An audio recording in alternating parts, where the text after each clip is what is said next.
Bom, falar hoje sobre paludismo. O paludismo também é popularmente conhecido como malária, né? O vetor dele, que é o que transmite o parásito, é um mosquito que se chama Anopheles. O, o paludismo ou malária é caracterizado por ter etapas durante a sua enfermidade. Tem uma etapa fria, uma etapa quente e uma etapa de sudoração, que são etapas clínicas, que vai estar relacionada com o ciclo do parásito no corpo humano. E sobre o paludismo, a gente tem espécies. A gente tem 5 espécies, mas o que são mais importantes para a gente é só essas 4 aqui, que é o Falciparum, o Vivax, o Ovalio e o Malariae. Mesmo que o paludismo se chame malária, o mais comum não é a infecção pelo Malariae, e sim pelo Falciparum e pelo Vivax.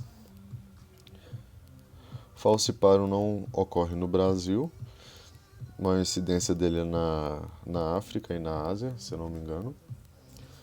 Vivax, Malariae e Ovalio, creio que é no Brasil. O Vivax e o Malariae eu sei que é certo de ter no Brasil. Bom, e da questão da malária, a gente tem um hóspede intermediário, que é o homem, e um hóspede definitivo, que é o mosquito. O que caracteriza ele ser o hóspede definitivo é que é no mosquito que o seu ciclo se completa. Então, o homem ele é apenas um meio que ele vai passar, mas o ciclo final é no mosquito. É no mosquito que se finaliza e se inicia o ciclo, certo? No homem, a parte do ciclo do parásito é apenas assexuada, e no mosquito acontece a reprodução sexuada desse parásito. O ciclo celular, ele tem fases. Bom, a fase de entrada no corpo humano aqui, também conhecido como esquizogônia, pode ser classificado como fase tissular, exoeritrocítica ou pré-eritrocítica, que seria uma fase antes da fase eritrocítica, que é a fase que ocorre no fígado. Pré-eritrocítica, exoeritrocítica ou tissular, ocorre no fígado. Provavelmente ele vai se referir a ela como etapa tissular. Acho difícil ele colocar como etapa exoeritrocítica ou pré-eritrocítica. Bom, todos os 4 aqui que são os nossos principais, eles têm um desenvolvimento imediato dos esporozoítos. Quer dizer que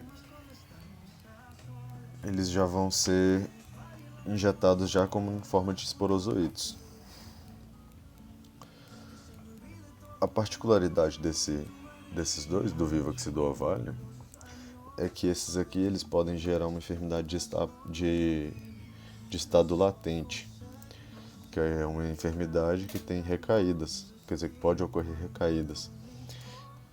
E tem um tempo de recaída médio, pode variar de 45 a 90 dias pelo Ovalio, mas pode chegar até 6 meses ou mais pelo Vivax, dessa etapa latente.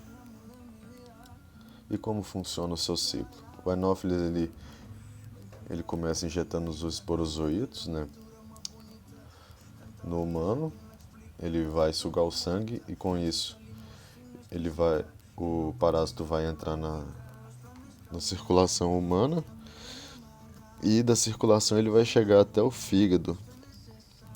Então ele vai ser injetado como esporozoito, aí no fígado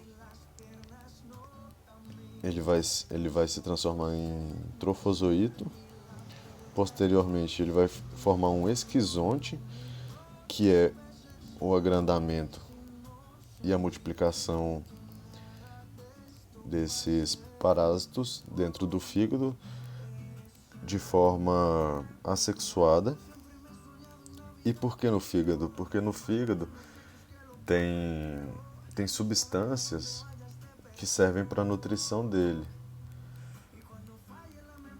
A principal, se eu não me engano, é a heparina, que tem no fígado, e por isso eles vão para esse meio, porque o fígado é um órgão que tem bastante nutrientes, acontece bastantes processos lá, então eles conseguem se desenvolver bem lá. Bom, depois da parte do esquizonte, depois que tiver essa multiplicação, esses parásitos vão sair do fígado e vão para a corrente sanguínea novamente, como esquizoítos. Esses esquizoítos vão invadir um eritrocito, né, um glóbulo roxo não, glóbulo vermelho, e assim vai continuar o seu ciclo. Aqui já seria a fase eritrocítica.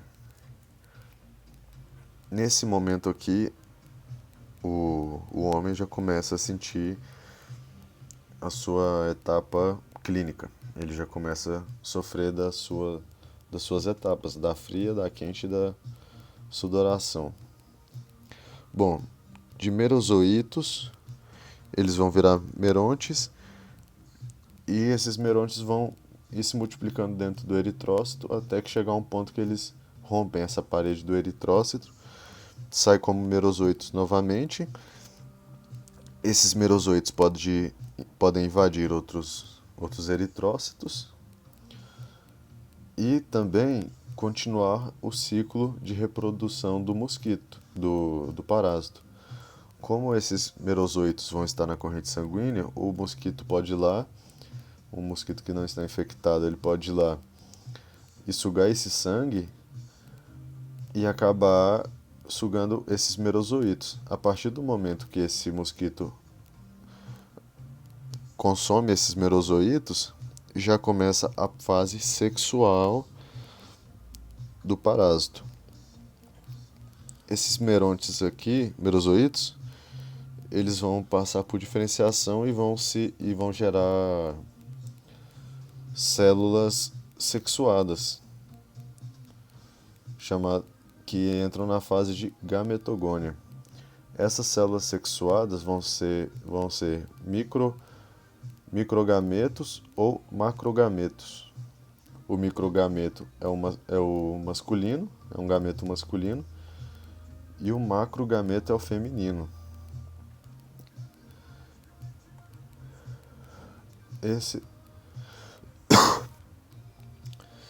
Esse processo ocorre no tubo digestivo do mosquito. Tubo digestivo do mosquito. Bom, a partir do momento que o macrogameto se une com o microgameto, eles geram um zigoto. Posteriormente, esse zigoto vai se diferenciar em um ooquiste, quer dizer, um oquineto, e posteriormente em um ooquiste. A partir desse momento, ele vai estar na fase de esporogônia. A partir daqui, ele vai migrar para a glândula salivar do mosquito, para que a próxima vez que ele for sugar o sangue de outro homem, ele vai acabar entrando na corrente sanguínea do homem como esporoquiste, depois esporozoíto, trofozoíto e assim sucessivamente. Bom, e aquelas etapas que eu falei do ciclo, como que vai se relacionar com isso aqui? Que eu disse que tem uma fase fria, né? A gente tem a fase fria, a fase quente e a de sudoração.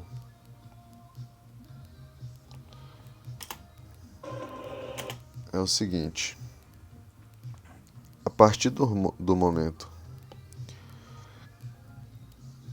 que esses esquizoídos saem do fígado e vão para a corrente sanguínea, é aqui onde o sistema imune do homem começa a reconhecer e já observar que é um ser estranho no nosso sangue. Então, nosso sistema imune já vai começar a trabalhar, ele já vai entrar com as suas células de defesa, com seus macrófagos e tal, e tudo mais. E é o seguinte, na etapa fria, ela também pode ser classificada como etapa pré-patente ou subclínica. É uma etapa ali que vai ter alguns sintomas, mas não vai ter febre. Bom, a partir daí, quando os merozoitos já invadem o eritrócito e rompem, aí eles já entram na etapa quente. Essa etapa quente já seria a etapa clínica, que aí sim, aí teremos febre e outros sintomas. E posteriormente, depois desse extravasamento do eritrócito, e quando ocorre a, a recaptação ou invasão de outros eritrócitos, começa a etapa de sudoração. Então, essa enfermidade, ela vai ter, vamos supor que um gráfico aqui. Seria assim. Seria a etapa fria, a quente e a de sudoração. E essas etapas vão mudar para cada uma dessas espécies. Eu vou dar embasamento maior no Falciparum, porque ele é a espécie que apresenta uma enfermidade mais grave. Ele vem de maneira mais potente, por assim dizer. Com o Falciparum, os sintomas vão ser diferentes. Ele vai dar uma febre que ela não volta ao seu estado inicial. Vai ser uma febre prolongada, que ela pode subir, mas ela vai continuar latente, sobe, latente, sobe. Não vai ser aquela febre igual a dos outros, que ela vai e volta, vai e volta. Ele vai se manter mais estável ali. Ela sobe, desce um pouco, sobe de novo. E isso seria uma febre alta. Bom, além do mais de causar febre, o falciparum ele pode causar alterações na membrana do eritrocito. Ele pode induzir a geração de proteínas de superfície e também com o processo imune acaba que o endotélio se torna mais suscetível a capturar esses eritrocitos. Então ele aumenta a atração por esses eritrocitos, eles grudam o endotélio mais facilmente. Só que essa forma de defesa é uma via de mão dupla.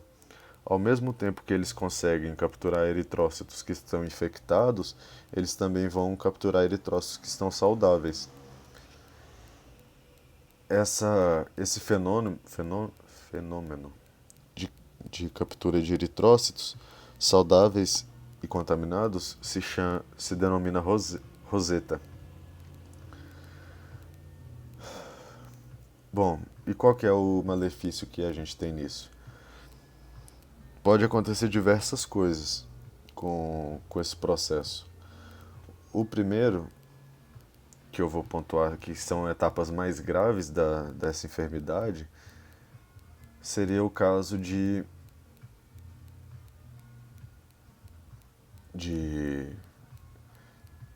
esses esse aglomerado de eritrócitos gerarem um tamponamento do vaso. E isso pode ocorrer tanto nos vasos periféricos quanto em vasos centrais ou em órgãos. Bom, o falciparum, ele pode causar o paludismo cerebral, que é caracterizado por esse acometimento de vasos, só que no cérebro. Então ele pode acabar gerando esse aglomerado de eritrócitos em alguma veia do cérebro, e assim causando ou uma interrupção desse fluxo sanguíneo, ou gerando um aneurisma, ou até mesmo fazendo com que esse vaso se rompa e gerando um sangrado cerebral ali. E isso já é uma forma grave da enfermidade, certo? E além do mais, a enfermidade pelo falciparum pode gerar outras complicações, como hepatomegália, esplenomegália, e também pode causar insuficiência renal.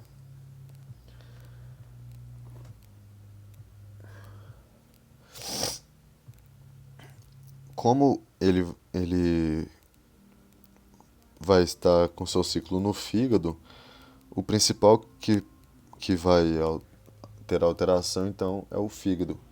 E o fígado ele é responsável por vários processos fisiológicos do nosso corpo. Então, a partir do momento que esse parásito começa a interferir diretamente nesses processos, o nosso corpo vai tentar compensar com outro órgão. E isso acaba gerando um desequilíbrio e gerando vários problemas no nosso corpo que podem nos levar a óbito, certo? Bom,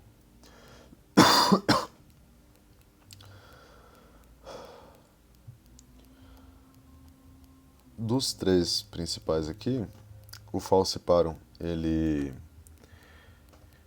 tem maior afinidade em vasos cerebrais, né? Em vasos centrais aqui, né? Mas de órgãos mais importantes, que seria o cérebro, o fígado e o rim. Ele tem maior afinidade por esses lugares. Dos outros dois, se eu não me engano, o Vivax ele tem maior afinidade por extremidades e o Malariae por órgãos, no geral, estômago, intestino, entre outros.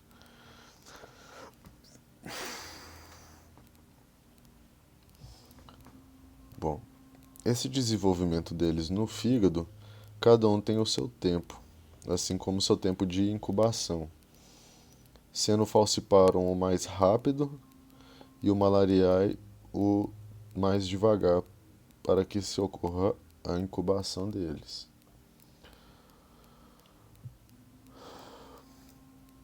No eritrócito, o principal receptor para o falciparum são glicoforinas, que são receptores presentes no eritrócito, né? O falciparum, ele invade glóbulos de qualquer idade. Ele não tem distinção de ter um glóbulo mais velho, mais novo. Ele vai em qualquer um, ele vai invadir qualquer um. Já o Vivax, ele também tem um receptor de glicoproteína do grupo sanguíneo Duff. Isso aqui eu vou falar sobre ele de novo mais pra frente. E o Vivax ele invade apenas reticulócitos. O que seria? Seria glóbulos roxos, glóbulos vermelhos jovens, novos. Enquanto o Malariae apenas glóbulos vermelhos velhos. Tá bom?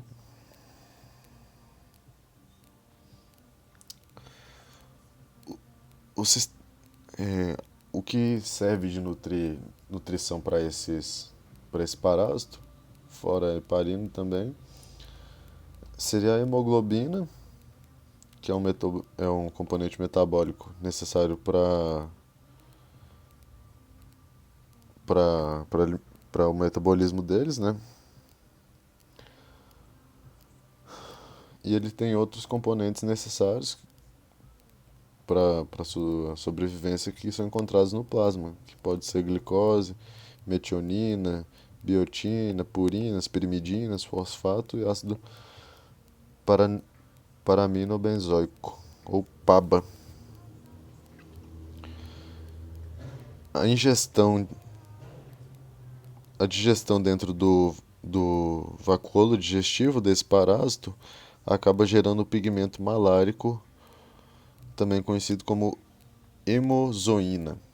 É um pigmento característico no sangue. E também, o, com o consumo da hemoglobina, no, no exame, na análise clínica do nosso sangue no microscópio, é possível verificar que o glóbulo vermelho nosso, ele perde um pouco a sua cor. E isso tem graus. Tem graus que ele perde discretamente a cor, ele vai ficar um vermelho mais claro, o outro já vai ser um pouco mais claro ainda, até chegar a um ponto que ele vai ser quase transparente, vai ser só o a borda. Bom, sobre o falciparum, ele tem um tempo de incubação de 9 a 10 dias, como eu disse, ele é o mais rápido, e ele não modifica o tamanho do eritrócito. Ele invade todos os eritrócitos, dependente da idade. O Vivax, ele é de 11 a 30 dias.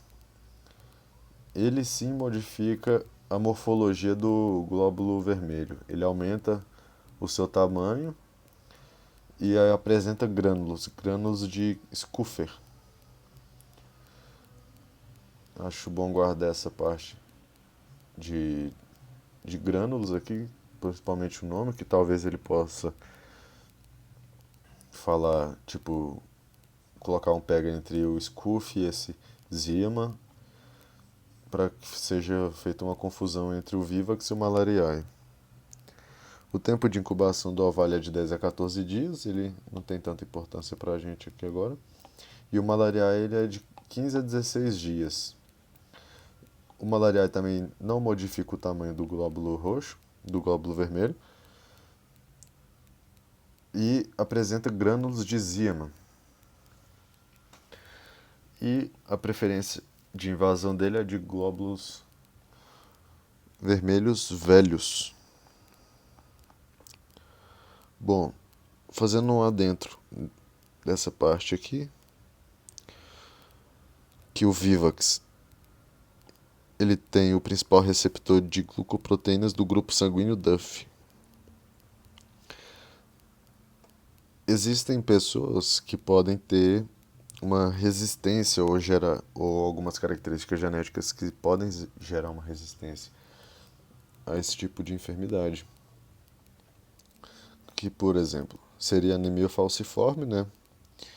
Que é aquela anemia que o formato do glóbulo vermelho fica como se fosse em estado de meia-lua. Que aí o parásito não vai completar a sua etapa eritrocítica. Então, quando pela conformação do eritrócito, ele não vai completar a sua etapa eritrocítica. Pode vir com o defeito da membrana do eritrócito que não tem esse antígeno DUF, então não vai ser reconhecido pelo parásito. Ou pode ter a ausência dessa enzima, né?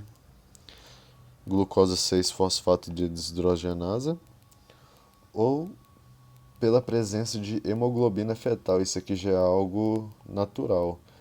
porque quando a gente é bebê, né, até um certo tempo de vida, a gente apresenta essa hemoglobina fetal aqui. O parásito não é capaz de consumir ela para se alimentar. Tá bom? E no mais, sobre o paludismo, é isso.